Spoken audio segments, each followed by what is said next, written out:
Welcome to the Fear and Greed Daily Interview. I'm Adam Lang.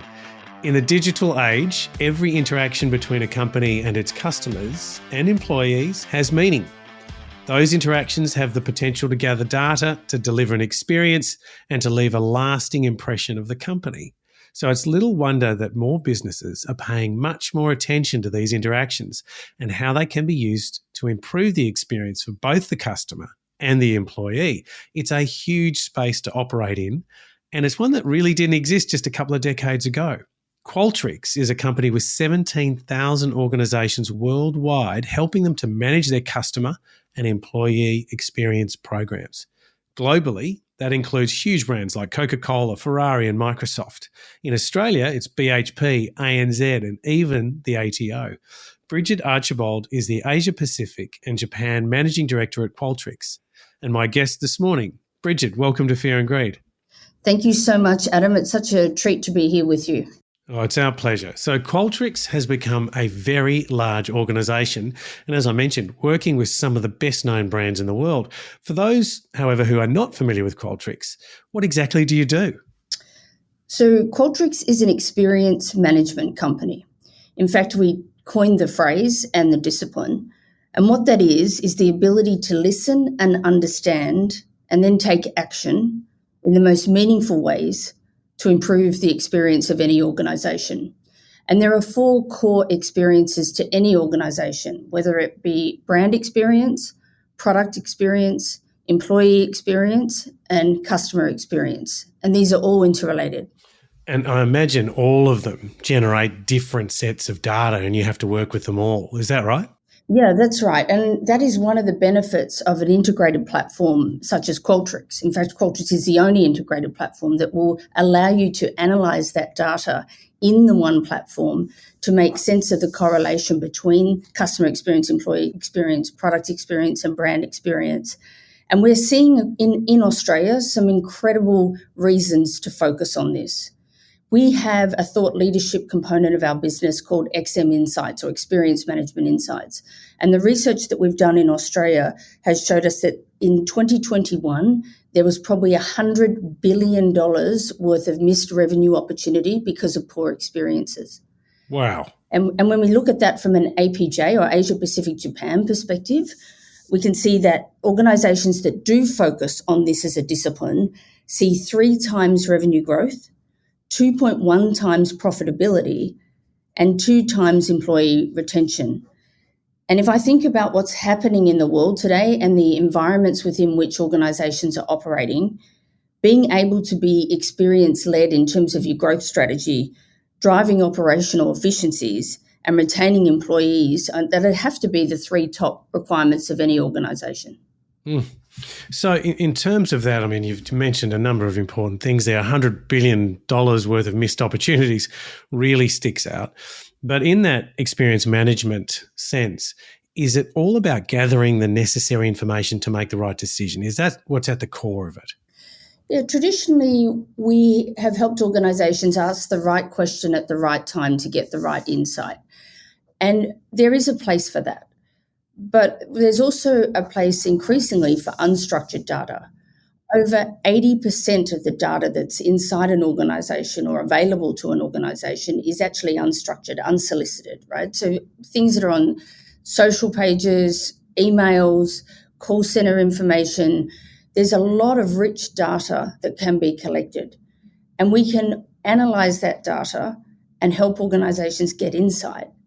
But the key thing is the action that they take with it. If I think about, the last 10 years, a lot of organizations would have said that they're data rich and insight poor. Mm-hmm. Well, we can help them with the insight, but ultimately it's the action that they take. So rather than data rich and insight poor, what a shame to be insight rich and action poor. That would be worse. Yeah, I'll give you one example that might bring this to life. So we're working with Flight Centre at the moment, and they have a real focus on coming out of this hiatus where corporate travellers didn't travel internationally and domestically. And they are really driving incredible action on the front foot with the data that they're seeing in our platform to help them make the most of this escalation of business travel. And then we have a major retail bank in Australia that came to us because they could see something was happening and they didn't know why. And that's often what happens in terms of organisations coming to us. In this particular instance, the bank thought they had a cart abandonment issue on their website. So consumers were applying for credit cards and abandoning. What they thought was a cart abandonment issue was actually a lot worse. It was brand damage. It was people applying for credit cards and then thinking they'd completed the application process. But they were mistaken. They were mistaken. They hadn't completed. They hadn't completed. So we put our digital customer experience platform to action onto their website, and we helped them see in a day that the issue was not cart abandonment, but the fact that our customers hadn't completed. And we gave them the data to show them that it actually was a very poorly designed website. It was, in fact, designed for a computer, but most people were using their phone. So on the phone, they couldn't see this button to apply now on the bottom of the screen. So I like that example because often when we talk about experience management, people can think and organisations can think it's about unicorns and parades. Okay. And how can you do that at scale, right? Necessarily without a lot of cost. You can, but the point of the retail bank example, they already had a digital team. They already had a UX team. We just helped them with the insight to take action on that insight. And when they did, credit card applications went up by 43%. Stay with me, Brigid. We'll be back in a minute.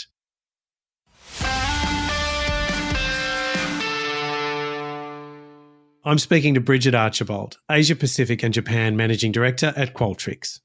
If I can just take you back before you mentioned, the intentional data that you gather and some of it's more anecdotal on social media platforms, emails, etc. Sometimes the data you gather is tempered by the questions you ask and how you position them. How much skill is there in framing the right questions to ask in the first place? Yeah, how you ask the right question and when you ask it, and how few questions in many instances you ask is very important. We have a lot of resource in our business that helps us design into the platform the science behind asking the right questions. So we work with organisations. We don't just deliver a platform of technology. We wrap it with services to help organisations ask the right question in the right way at the right time to get the right feedback. We also have the ability to segment people that have provided feedback so as you're not inundating and asking for feedback for anyone except for those that you want to. But the real future of this and where we're working with organisations is augmenting that with the data that's already in an organisation. If we take most retail banks in Australia, they'll probably have 40 different types of data collection already. So how can we surface that data and understand it, understand that feedback that's not even solicited, understand it contextual to what's happening, and even pick up the sentiment of the word unbelievable. Was the word in a call center unbelievable? Was that sarcastic?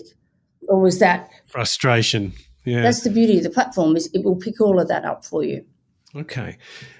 Two of the very important customer groups in the experience management sense that I can see, it's the customer experience, the people that pay you money to experience your service or your product, and the employees.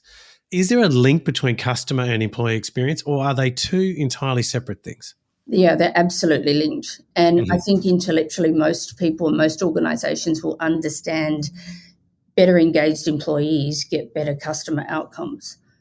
But what we help organisations do is really operationalise that. We can give the data points to show you that the things that you're going to do with your employees are the right things to drive better customer outcomes. For example, there's a lot of power with employees across all organisations at the moment.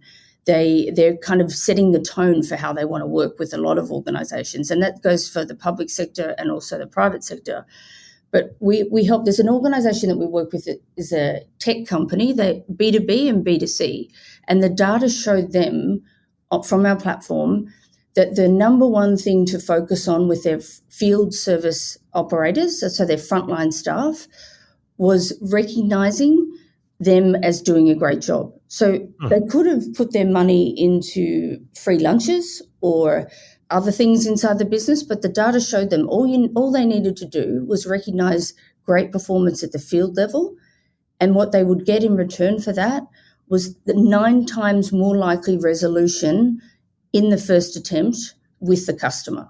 Wow. So if you think about that, 9 times more likely to resolve at first instance with the customer, that obviously has a measurable impact to customer experience, but it also drives operational efficiency. That's great. That's a great anecdote. Employee requirements have changed, I think, rapidly in the last decade.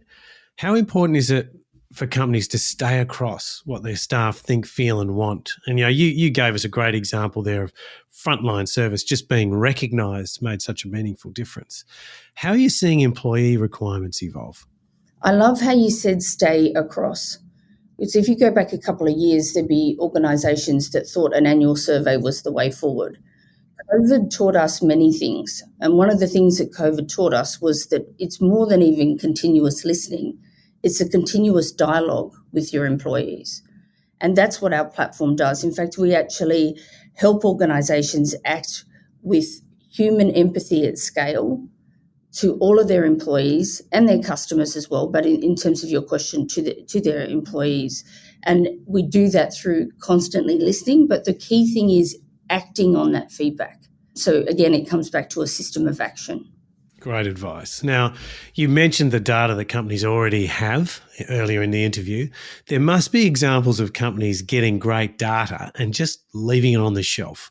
What can you recommend are the best steps to take when you capture good data? I think the first thing is to take action. So you referenced BHP, right? So they actually use our platform to listen to, I think the last time I looked, they had 80,000 employees. If you think about the feedback that they're getting from their frontline workers in terms of what the employees need and acting on that, if BHP does 1% better over 80,000 people every single day, imagine the impact that they would have on their employee base. And so it's working with organisations to help them get that culture of action, not just the insight, but what are they going to do with it and how are they going to measure that progress? Brigid, you sound like you're getting a lot out of the work you do. Are you enjoying it? Absolutely. I mean, honestly, human empathy at scale, there's nothing more human than wanting to be heard and understood. And you mentioned the organisations that we work with. We work with primary schools. We work with the largest financial institutions in the world. We work with everything in between. We do a lot of work with government agencies. I have to say, a lot of the government agencies that we work with in Australia using our platform in times of crisis to help our citizens, and many of them call them customers, help their customers at a time of absolute stress with empathy and at scale. Not only does that help the customer, but the impact in the reduction of stress on the government's frontline workers who are dealing with someone who's just lost a house because of a flood or a fire or mouse plagues ruin their farm. Just the impact for that purpose-driven worker is phenomenal as well. So it's very energising work. That's terrific. Brigid, thank you so much for talking to Fear and Greed. Thank you so much, Adam. That was Brigid Archibald, Asia Pacific and Japan Managing Director at Qualtrics. This is the Fear and Greed Daily Interview. Join us every morning for the full episode of Fear and Greed, Australia's most popular business podcast. I'm Adam Lang. Enjoy your day.